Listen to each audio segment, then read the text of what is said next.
There was once a man and his wife who had a cat and an old dog. One day the man, whose name was Simon, said to his wife, whose name was Susan, "Why should we continue to keep our old cat? She never catches any mice nowadays. I have made up my mind to drown her." But his wife said, "Don't do that. I think she can still catch mice."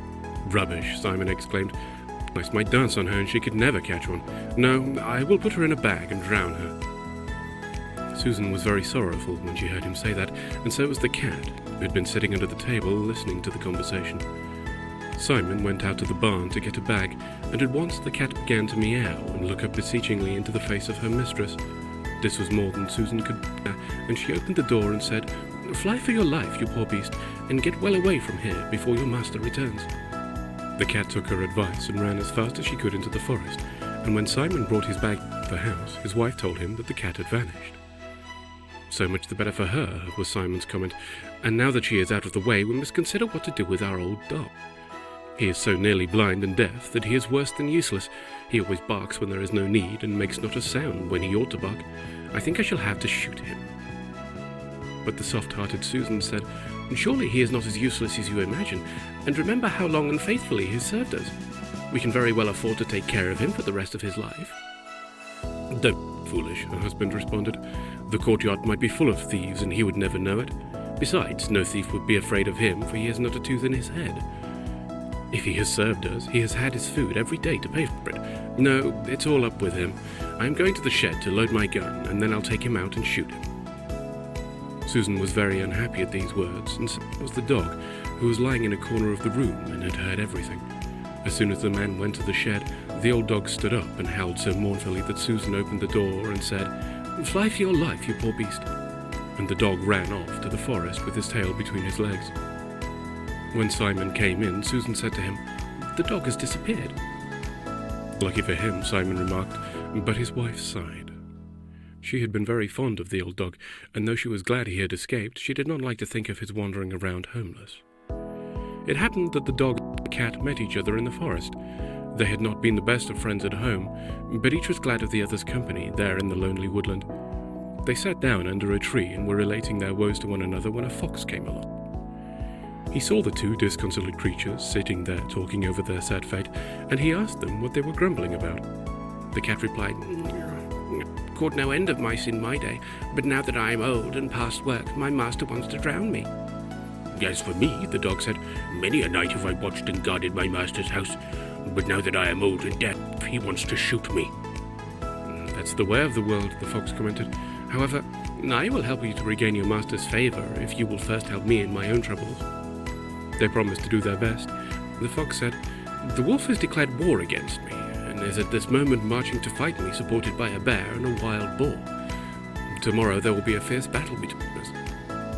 "I haven't the least desire to do any fighting," the dog responded, "but I will stand by you."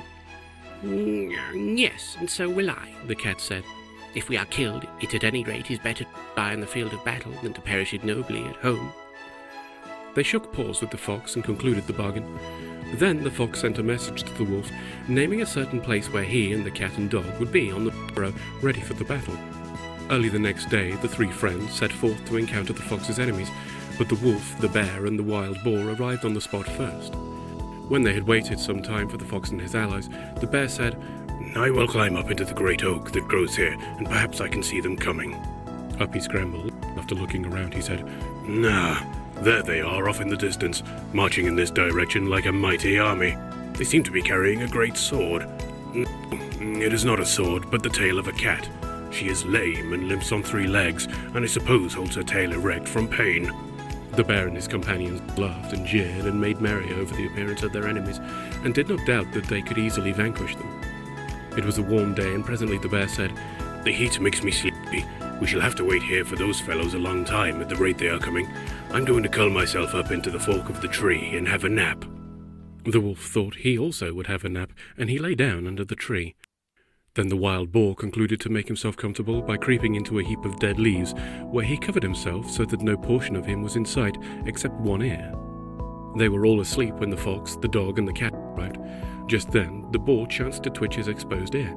The cat saw it and thought it was a mouse. Immediately she made a spring and fastened her claws and teeth into it. At this, the boar leapt up in a dreadful fright, gave one loud grunt of dismay, and scampered off into the woodland.